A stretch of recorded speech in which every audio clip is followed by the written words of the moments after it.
इस वचन को जब आप सुन रहे हैं, मैं ये चाहता हूं कि हमें पूरा इसका सिनेरियो मालूम हो कि ये कहां से शुरू हुआ, क्यों हुआ, आज उसकी महत्वता क्या है। क्या ये एक सिंपल रीति रिवाज है जो मुझे करना है क्योंकि आज से कुछ साल पहले ऐसा हुआ था, या मुझे ये क्यों करना है। आज इसका मतलब क्या है जो आप अपने हाथों में खजूरों की डालियों को लेके आए हैं। लूका 19 उसकी 28 से लेकर 44 आयत तक हम पढ़ेंगे। जीसस क्राइस्ट के जन्म के 500 के करीब साल पहले एक भविष्यवाणी हुई थी, जकरिया 9 उसकी 9 आयत में। वो भविष्यवाणी थी, उसको हम स्क्रीन के ऊपर पढ़ेंगे। हे सिय्योन, बहुत ही मगन हो, हे यरूशलेम, जय जयकार कर, क्योंकि तेरा राजा तेरे पास आएगा। वह धर्मी और उद्धार पाया हुआ है, वह दीन है, और वह गधे पर वरन गधी के बच्चे पर चढ़ा हुआ आएगा। ये एक प्रोफेसी थी परमेश्वर के लिए। यीशु मसीह के जन्म के 500 साल पहले एक भविष्यवाणी हुई थी और कहा गया था कि तेरा राजा तेरे पास जब आएगा वो गधे के बच्चे के ऊपर चढ़ा हुआ आएगा। हे सिय्योन, बहुत ही मगन हो। आपको मैं इसकी हिस्ट्री बता देता हूं कि परमेश्वर ने जब अपनी कौम को चुना था, परमेश्वर ये चाहता था कि मेरी कौम मेरे वचनों के अनुसार चले, और ये जो हुक्म मैं उसे देता हूं ये उसको माने, और मैं अपनी कौम का राजा हूंगा और मैं अपनी कौम का अगुवा हूंगा। उसने मूसा को अपनी कौम को लीड करने के लिए ठहराया और कहा, ये सारे देश, कनानी देश, कनान के देश मैं तुम्हें दूंगा, और यहां दूध और शहद की नदियां बहती हैं। तो परमेश्वर ने मूसा को भेजा, जिसने मिस्र में जाके इजराइलियों को बड़े बड़े चमत्कार करके छुड़ाया। फिर उसके बाद वो लोग चलते गए और मूसा की परीक्षा करते रहे और परमेश्वर की परीक्षा करते रहे, व्यभिचार करते रहे, बहुत चीजें करते रहे, और फिर वो मरते रहे, और अंत में जाकर वो उन देशों में पहुंचे। उन देशों में जब वो पहुंचे तो उन देशों की रीति के अनुसार चलने लगे, क्योंकि परमेश्वर ने कहा था जब तुम कनान पर कब्जा कर लेना तो किसी को भी उनको रखना मत, सब नाश कर देना। लेकिन बाइबल कहती है उन्होंने परमेश्वर के वचनों को तोड़ा, और अपने घर में नौकरी करने के लिए, अपने खेतों में नौकरी करने के लिए उन्होंने कुछ लोगों को रखा, और वो लोग जो दूसरे धर्मों को मानते थे वो बीच में रहे। और इजराइल के लोग भी, जब मूसा की पीढ़ी के सब लोग मर मिटे तो वो भी उन लोगों को पूजने लगे जिनको वो पूजते थे, और परमेश्वर ने उनको शत्रुओं के अधीन कर दिया। जब वो शत्रुओं के अधीन होते थे तब न्यायी लोग उठते थे। सैमसन एक न्यायी था, गिदोन एक न्यायी था। तो इस तरह के न्यायी लोग उठते थे और उनकी अगुवाई करते थे। जब न्यायी मर जाता था, इजरायली फिर पाप करने लगते थे, व्यभिचार करने लगते थे, अलग अलग तरह की पूजा करने लगते थे, और परमेश्वर फिर नाराज होता था और उनको शत्रुओं के वश में कर देता था। फिर उन्होंने परमेश्वर से राजा मांगा और परमेश्वर उससे भी नाराज हुए, और प्रभु ने फिर उनको राजा दिया, शाऊल, और फिर उसके बाद दाऊद, जो परमेश्वर की मर्जी के अनुसार चला। लेकिन परमेश्वर उनसे नाराज था क्योंकि परमेश्वर खुद उनका राजा था। इसलिए परमेश्वर ने शमूएल से कहा, उन्होंने राजा मांगकर मुझे तुच्छ समझा है, मुझे निकम्मा समझा है, इसलिए तू उनको राजा दे दे, क्योंकि वो अन्य जातियों के अनुसार चलना चाहते हैं। पर उनको ये बता दे कि वो राजा उनके बच्चों से क्या क्या करवाएगा, वो उनकी जमीनों का टैक्स लेगा, वो सब कुछ उनके साथ करेगा। वो कहते हमें मंजूर है। और तब राजाओं का युग शुरू हुआ। तब पहला राजा शाऊल हुआ, उसके बाद दाऊद हुआ, उसके बाद सुलेमान, उसके बाद राजा लोग बदलते गए। और वचन कहता है राजा लोग परमेश्वर के वचनों की खिलाफत करने लगे और परमेश्वर के वचनों के खिलाफ चलने लगे। तो परमेश्वर ने फिर उनके शत्रुओं को भेजा और वो उन पे कब्जा करने लगे। और फिर राजा जब तौबा करता था, परमेश्वर फिर से उनको ताकत देता था, फिर से वो शत्रुओं से छुड़ाए जाते थे और छुटकारा पाते थे। और ये चलता रहा। वो परमेश्वर के खिलाफ चलते रहे, परमेश्वर उनको माफ करता रहा, कुछ तौबा करते रहे, परमेश्वर फिर उनको रिस्टोर करता रहा। लेकिन एक दिन जब परमेश्वर की अति हो गई, जिस तरह नूह के टाइम पे परमेश्वर ने कहा था अति हो गई, अब मैं सबको नाश कर दूंगा, उस समय अति हुई। और परमेश्वर ने लास्ट राजा को, अगर आप बाइबल की हिस्ट्री पढ़ेंगे यीशु मसीह के जन्म के 600 साल पहले से, तो उन राजाओं को परमेश्वर ने शत्रुओं के हाथ में कर दिया और फिर वो बेबीलोन में उनको लेके गए। फिर दूसरी बार लेके गए, और बाइबल कहती है उसके बाद परमेश्वर के भवन को नष्ट कर दिया गया, क्योंकि इजरायली पापी निकले। मैं ये हिस्ट्री क्यों बता रहा हूं, आपको अब समझ आएगा कि क्या पाम संडे के पीछे की क्या स्टोरी है। तो वचन ये कहता है कि जब वो वहां पे पहुंचे बेबीलोन में, तो भविष्यवाणी थी कि बेबीलोन से फिर वो वापस आएंगे, क्योंकि परमेश्वर अपने लोगों की सुधि लेगा जब वो प्रार्थनाएं करेंगे। अपने पड़ोसी को बोलो, जब वो प्रार्थना करेंगे। ऊंची आवाज में बोलो, फिर से कहो अपने पड़ोसी को, जब वो प्रार्थना करेंगे तो परमेश्वर फिर से उनको वापस भेजेगा। और वचन कहता है परमेश्वर ने अपने नबियों को वापस भेजा बेबीलोन से, और उन्होंने परमेश्वर के भवन को जो नष्ट कर दिया गया था दोबारा बनाया। वचन यह भी कहता है कि उसके बाद नेहेम्याह, परमेश्वर ने नेहेम्याह को फिर से भेजा और उसने भवन के आसपास की यरूशलेम की सब दीवार को बनाया। कितने इस बात को समझ गए हैं? आपको पूरी बाइबल में समझा रहा हूं, जस्ट आपको ताकि समझ आए कि हुआ क्या था। हालेलुया। अब उस घटना के बाद साइरस ने जब यरूशलेम में ज्यूज को भेजा, यीशु मसीह के 300 साल पहले अलेक्जेंडर ने फिर वहां पे राज्य किया। यीशु मसीह के 200 साल के करीब वहां पे सीरियन लोगों ने राज्य किया। यीशु मसीह के 167 साल पहले वहां पे सब कुछ बैन कर दिया गया। यीशु मसीह को मानना, यहोवा को मानना बैन कर दिया गया।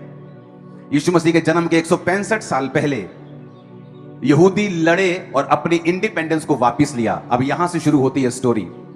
यीशु मसीह के 150 साल, 160 साल पहले यहूदी लोग वापस लड़े और उन्होंने अपनी इंडिपेंडेंस को वापस ले लिया, और वहां से हनुका फेस्टिवल जो यहूदी लोग मनाते हैं उसकी शुरुआत हुई थी। अब जब 100 साल बीत गए और वहां पे यहूदी लोग राज्य कर रहे थे, तो दो भाई थे वहां पर, और जो वो दो भाई थे वो यहूदी थे, और उनके बीच में लड़ाई हुई कि अब यहूदियों का राजा जो था वो कौन बनेगा। और दोनों भाई यहूदी यहोवा को मानने वाले आपस में लड़ने लगे।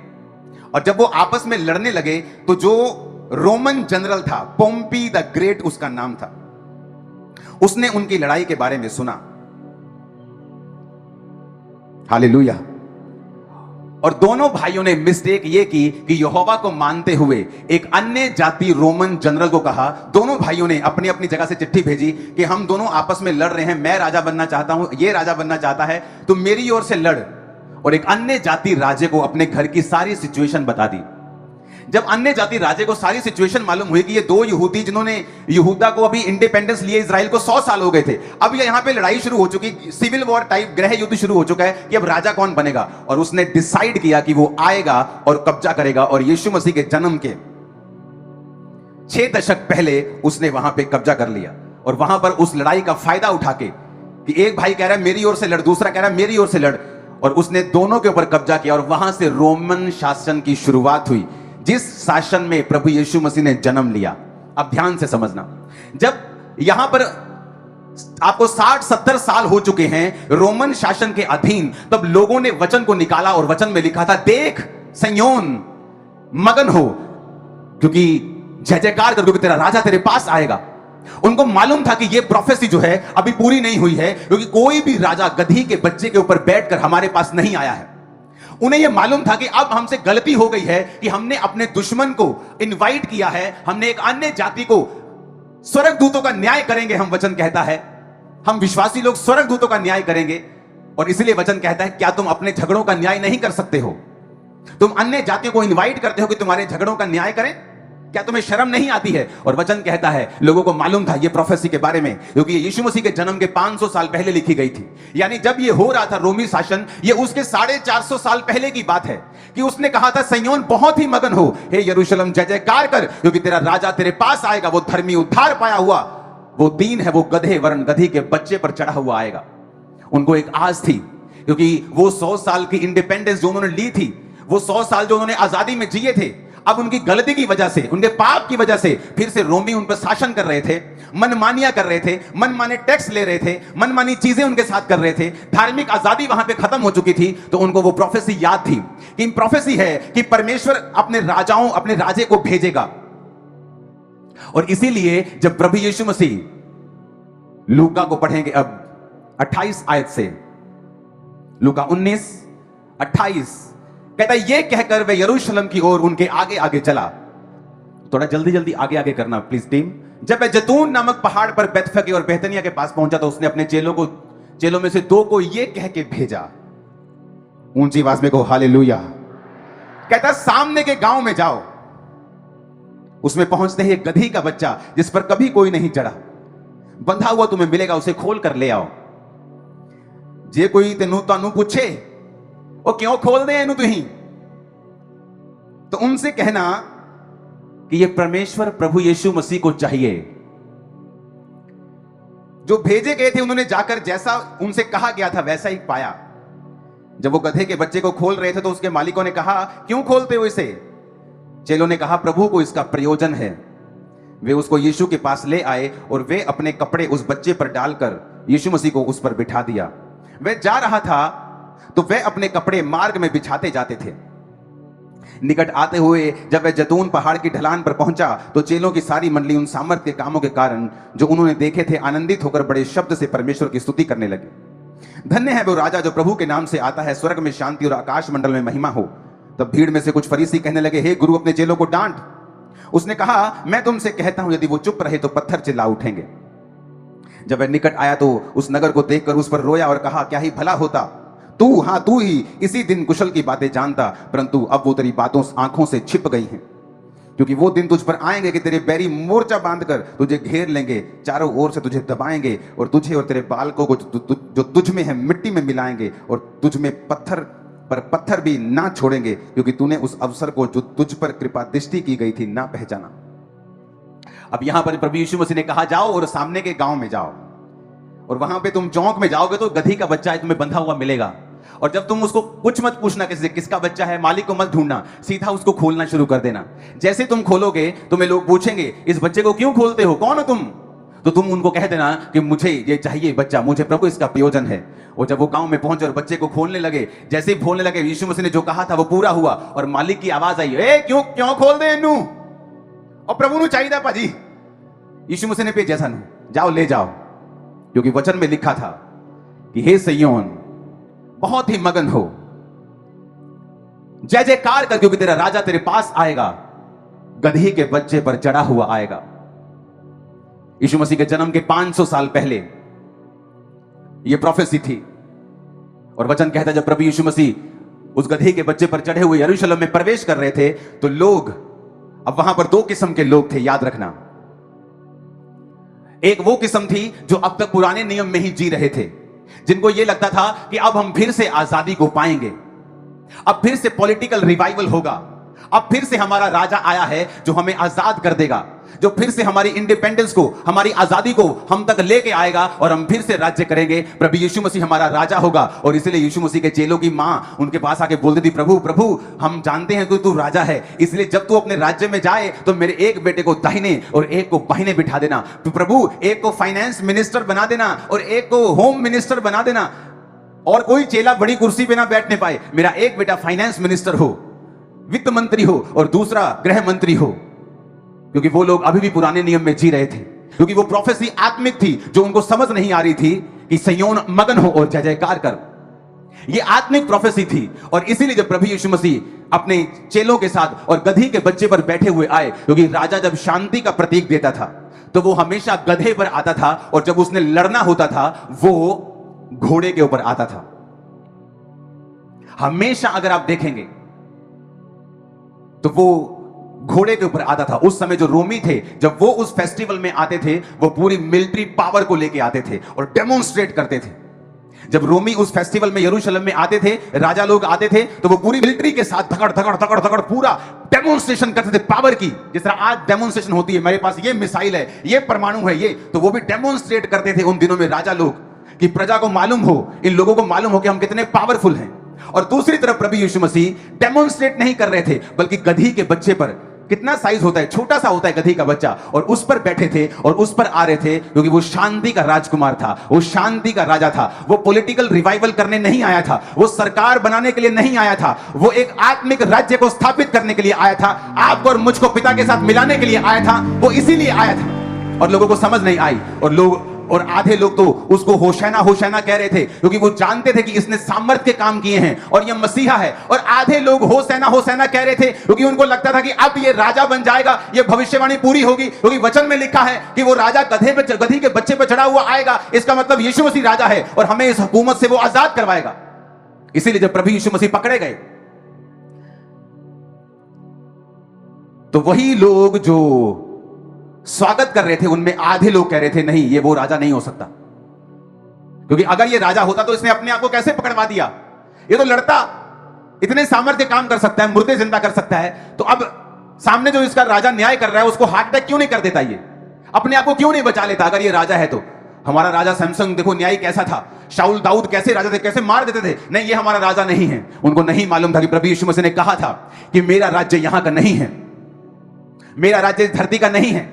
लोग समझते हैं क्रिश्चियन बड़े बढ़ रहे हैं, अरे इनको रोको, नए नए लॉ बनाओ, कहीं ये हम पर कब्जा ना कर लें। यीशु मसीह इतना छोटा नहीं है कि तुम पे कब्जा करे। जिसने इस पूरी दुनिया को बनाया वो इतना छोटा नहीं है कि 2 एमएलए के लिए वो तुम्हारे साथ लड़ाई करे। वो इतना छोटा नहीं है। तुम्हारी सोच छोटी हो सकती है, यीशु मसीह की सोच छोटी नहीं, उसने दुनिया को बनाया है।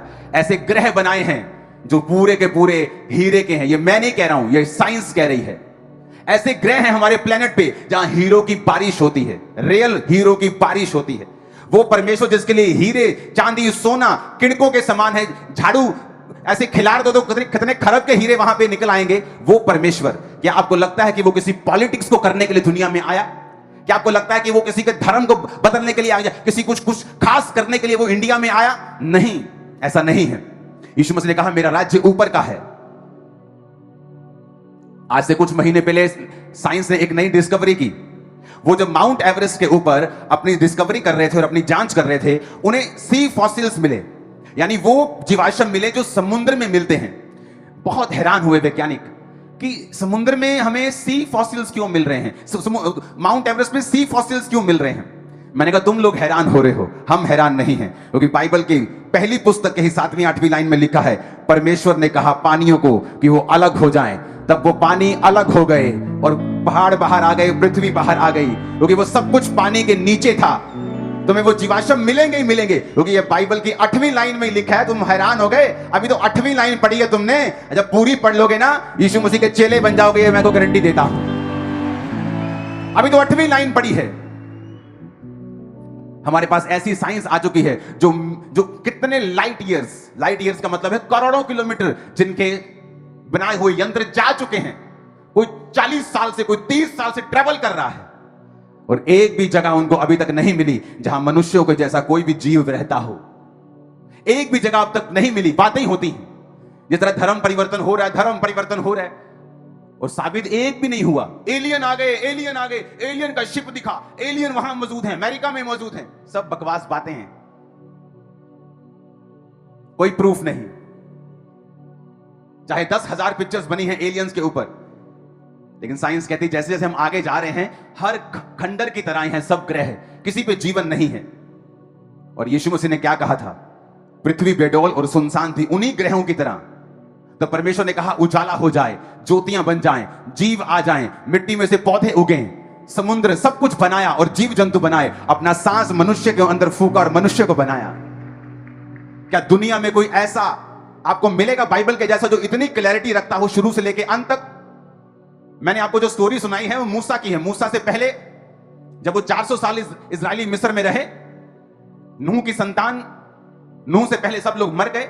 नूह से पहले फिर वो बड़े बड़े लोग होते थे जो 1000 साल, 900 साल, 930 साल, 969 साल जीते थे, 950 साल जीते थे। और फिर आदम था। मैंने आपको पूरी बाइबल जब से उत्पत्ति हुई आपको सुनाई है आज आसान शब्दों में, ताकि आपको समझ आए कि अब माउंट एवरेस्ट के ऊपर समुद्र के जीवाश्म मिले हैं जो समुद्र में मिलते हैं। कहते यहां भी कभी पानी था। मैंने कहा तुम्हें आज पता है, मुझे 20 साल पहले मालूम हो गया था, जो बाइबल पढ़ी थी कि यीशु ने कहा, परमेश्वर ने कहा था। आप कैसे समझ सकते हो कि वचन जो है वो असली है? अपने पड़ोसी को बोलो, ये तेरी जिंदगी बदल सकता है। हालेलुया।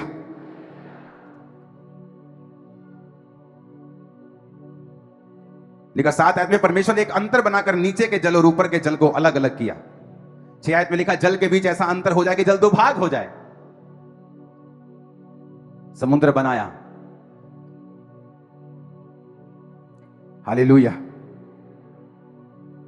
9 आयत में लिखा परमेश्वर ने कहा आकाश के नीचे का जल एक स्थान में इकट्ठा हो जाए और सूखी भूमि दिखाई दे। माउंट एवरेस्ट जो पहाड़ है उससे भी बड़ा पहाड़ समुद्र के नीचे है। अगर आप स्टडी करें तो वो भी एक दिन पानी के नीचे था। और आज जब वहां पे जीवाश्म मिल रहे हैं वो कह रहे हैं कि ये कभी पानी के नीचे था। ऊंची आवाज में कहो हालेलुया। अब वो भविष्यवाणी पूरी हो रही है और सब लोग यीशु मसीह का स्वागत कर रहे हैं। खजूरों की डालियों के साथ क्यों? क्योंकि खजूरों की डालियां वो लोग इस्तेमाल करते थे। उन पर जिन लोगों ने कब्जा किया था वो भी खजूरों की डालियों का इस्तेमाल करते थे अपनी रीति रिवाज में, और जो यहूदी लोग थे वो भी खजूरों की डालियों का इस्तेमाल करते थे अपने अपने फेस्टिवल मनाने के लिए। प्रकाशित वाक्य अगर आप पढ़ेंगे उसकी 7 बाब के 9 आयत में लिखा है, जो स्वर्ग की एक आयत है जो स्वर्ग में होगा। प्रकाशित वाक्य 7 उसकी 9 आयत,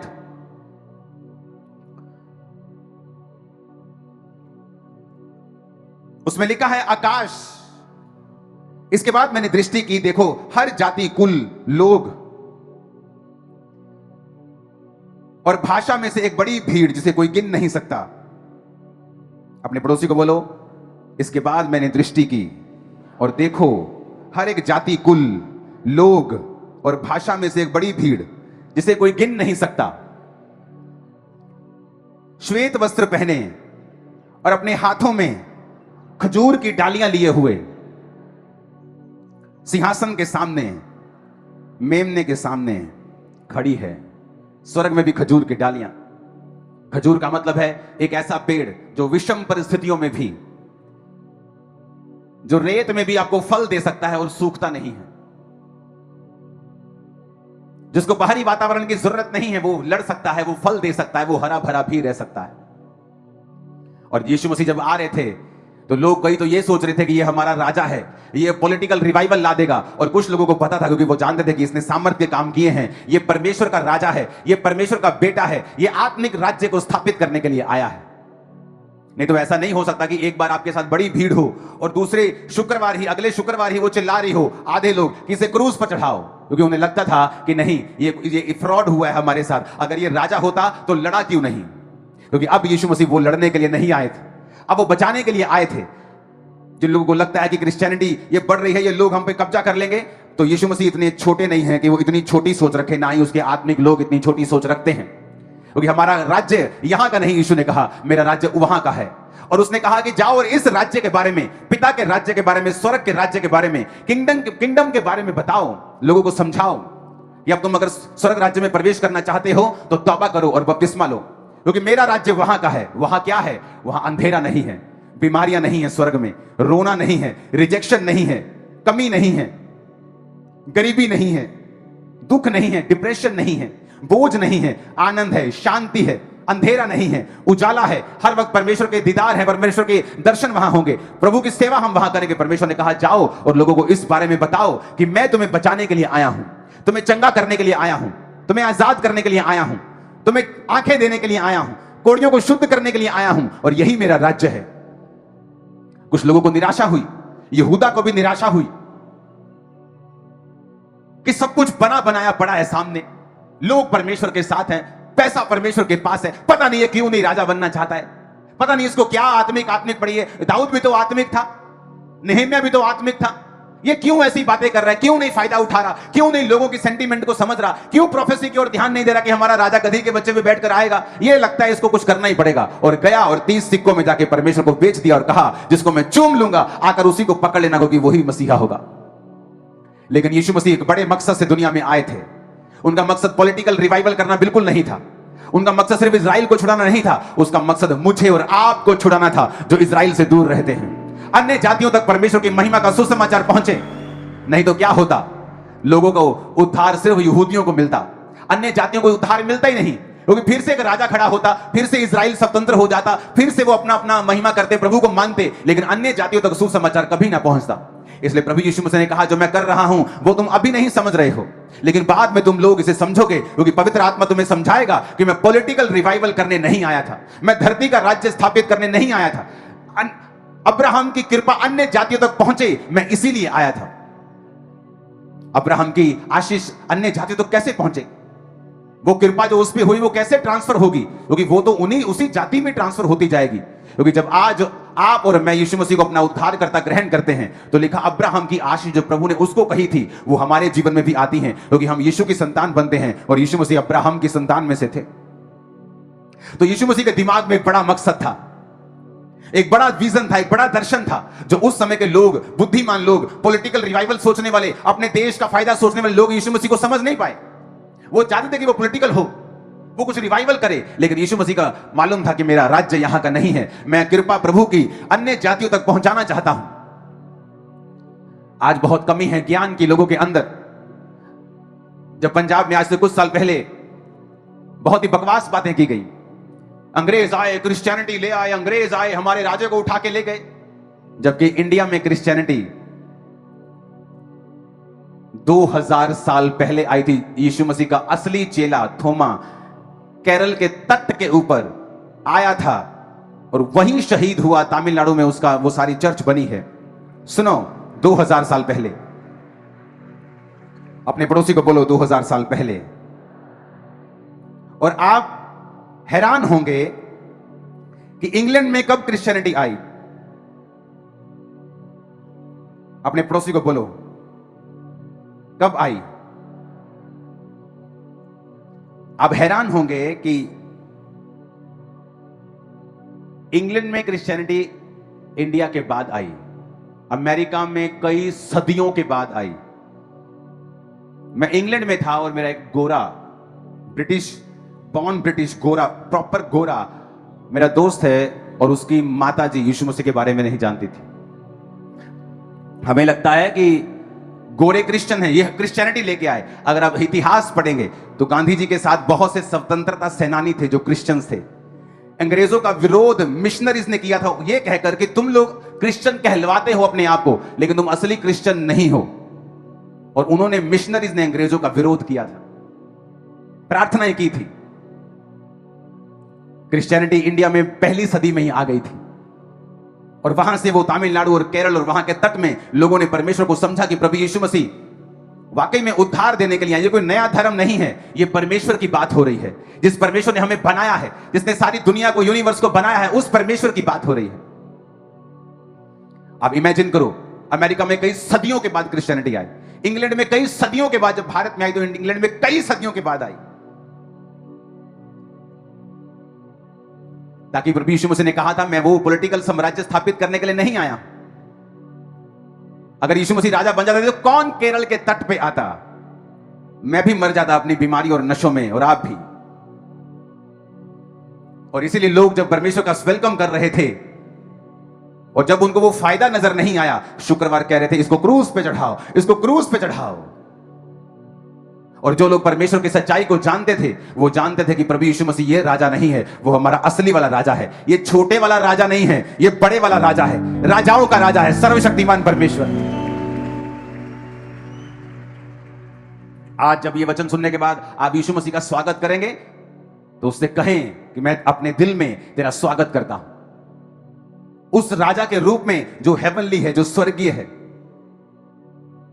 अपने पिता के रूप में मैं तेरा स्वागत करता हूं। मेरे जीवन में आ, मेरे परिवार में आ, मेरे फाइनेंस में, हर जगह पे आ खुदावन, और तू कब्जा कर। और ये खजूरों की डालियां जो आज आप लेके आए हैं, इसे आप फेंकेंगे नहीं,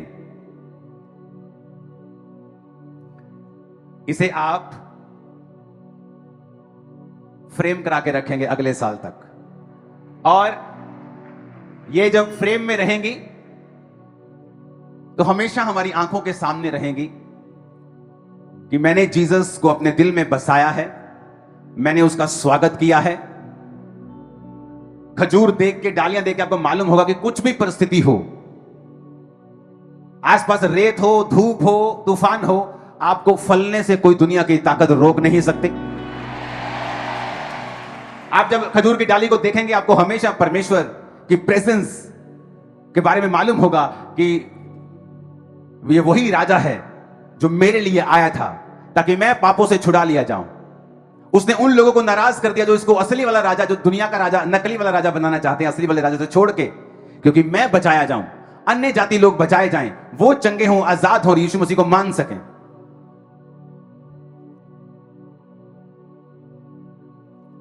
जब आप इस खजूर की डाली को देखेंगे, आपके अंदर एक विजन आएगा कि मेरे आसपास कुछ भी चल रहा हो, मैं फलों से भरपूर रहूंगा, हरा भरा रहूंगा, कोई शैतान, कोई बीमारी आपको सुखा ना पाएगी इन जीसस ने।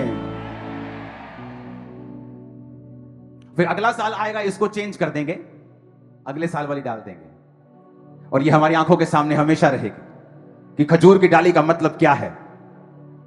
कि खजूर की डाली का मतलब है फतह वाला जीवन। और ये स्वर्ग के दर्शन को दिखाती है कि स्वर्ग में भी बड़ी भीड़ सब जातियों में से खजूर की डालियां लिए मेमने के सामने और परमेश्वर के सामने खड़ी है। ऊंची आवाज में कहो हालेलुया, फिर से कहो हालेलुया। पाम संडे का मैसेज हमें यह भी दिखाता है कि परमेश्वर आपकी एक्सपेक्टेशन के अनुसार कई बार कार्य नहीं करता है। कई बार हमें देखने में समझने में भूल हो जाती है, क्योंकि प्रोफेसी भी यही कह रही थी कि एक राजा गधी के बच्चे के ऊपर आएगा। 60 साल हो चुके हैं क्योंकि दो भाइयों ने मूर्खता की और अपनी लड़ाई में एक अन्य जाति राजे को सारी इंफॉर्मेशन दे दी कि मैं अपने भाई के खिलाफ लड़ना चाहता हूं, मेरी हेल्प कर, मुझे राजा बना, फिर मैं तेरे साथ व्यापार करूंगा, संधि करूंगा, तुझे इतने करोड़ रुपए दे दूंगा। और अब दोनों पछता रहे थे और कई दशकों से रोमन अंपायर के नीचे थे। अब उस बात को बीते हुए 9 दशक हो चुके, 90 साल हो चुके हैं, और अब लोगों के अंदर एक एक्सपेक्टेशन है कि अब 100 साल के करीब हो चुके हैं, हमारा राजा आ गया है, हमें वो छुड़ाएगा। लेकिन जब मालूम होता है कि ये राजा वो वाला नहीं है, निराश हो गए, गधे से क्रूज पे चढ़ाओ।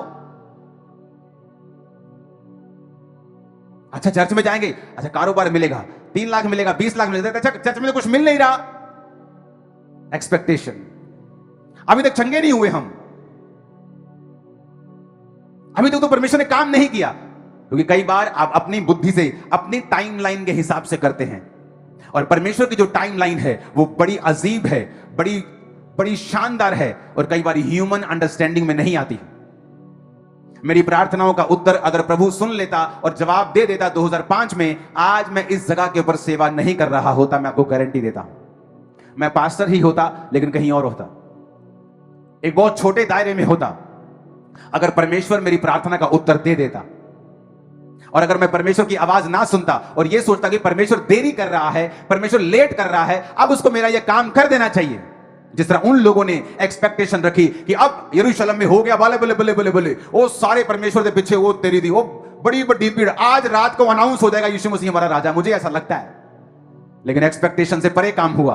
कहते ये तो वो राजा नहीं है, ये तो वो करना नहीं चाहता, कोई तलवारें खरीदने का हुक्म नहीं दिया, कोई हथियार खरीदने का हुक्म नहीं दिया, कोई सेनापति नहीं बना रहा है, क्या कर रहा है ये?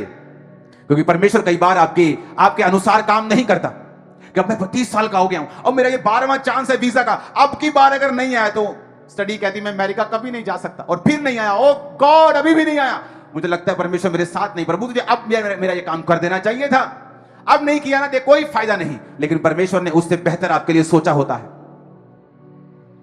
उन लोगों को नहीं मालूम था कि परमेश्वर अब अकेले उन इस्राएलियों के बारे में नहीं सोच रहा, वो पूरी दुनिया के बारे में सोच रहा है, वो सभी के उद्धार के बारे में सोच रहा है। अब वो छोटा नहीं सोच रहा, अब वो बड़ा सोच के आया है।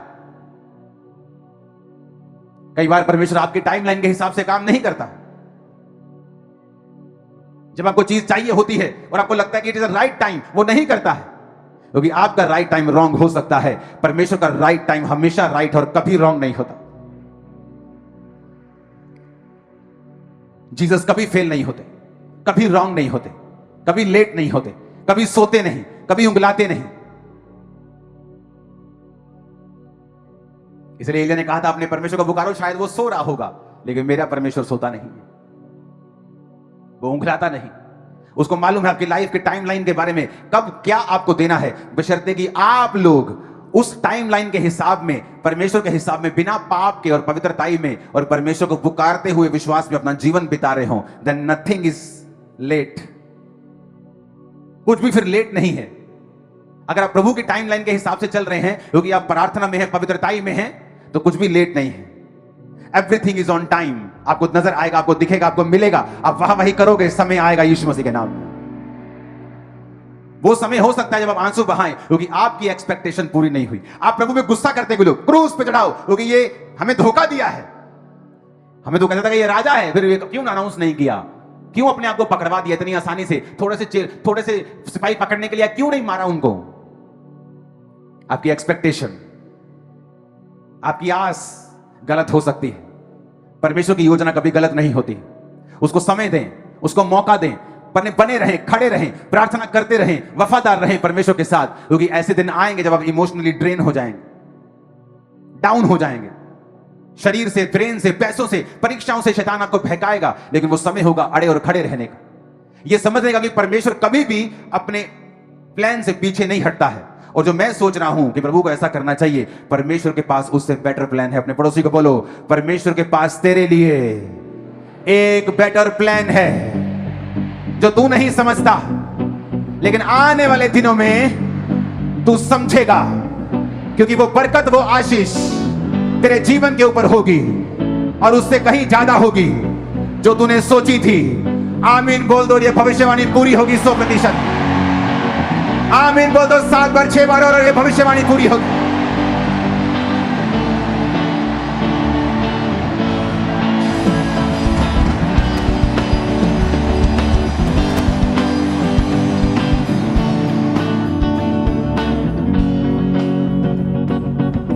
ऊंची आवाज में हालेलुया।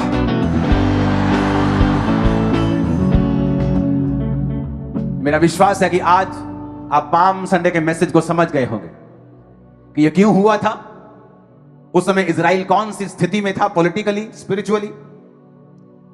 यीशु मसीह के आने के बाद उनकी क्या एक्सपेक्टेशन थी, फिर क्या हुआ, और यीशु मसीह के जी उठने के बाद जब पवित्र आत्मा उतरा और चेले फिर जगह जगह फैलते गए और काम करते गए, आज आप भी वही चेलों में से और मैं भी। बाइबल अभी भी लिखी जा रही है ऐसा लगता है, क्योंकि प्रेरितों की पुस्तक बाइबल में है जिसका अंत नहीं है, क्योंकि वो अभी भी लिखी जा रही है आपके रूप में और मेरे रूप में। ऊंची आवाज में को हालेलुया। थर्सडे को आज यीशु मसीह ने प्रवेश किया और थर्सडे को परमेश्वर ने प्रभु भोज लिया, और यह थर्सडे वही प्रभु भोज है जो ओरिजिनल यीशु मसीह ने लिया था। तो मैं एक्सपेक्ट करता हूं आप और आपके घर का हर जीवित प्राणी थर्सडे को चर्च में हो। समझ लिया होगा कि परमेश्वर के पास एक टाइमलाइन है, एक प्लान है, एक योजना है। अपने समय से वो बहुत कुछ करना चाहता है, एक मार्वलस, एक बड़ी योजना कि उस 50 लाख लोग को छुड़ाने के लिए नहीं थी, वो आज के 800 करोड़ को बचाने के लिए थी। कहां 50 लाख और कहां 800 करोड़। और ऐसा ही वो आपकी लाइफ में करता है, जो आप चाहते हैं उससे कहीं अधिक बड़ा, जो आप एक्सपेक्ट करते हैं और आज हो जाए, वो होगा कब, परमेश्वर की मर्जी है, लेकिन जब होगा आपकी मर्जी से कहीं अधिक बड़ा होगा। तो आज जब हम खजूरों की डालियों के साथ स्वागत करेंगे अपने जीवन में, क्या बोल के कि प्रभु मेरे जीवन में तेरी मर्जी पूरी हो,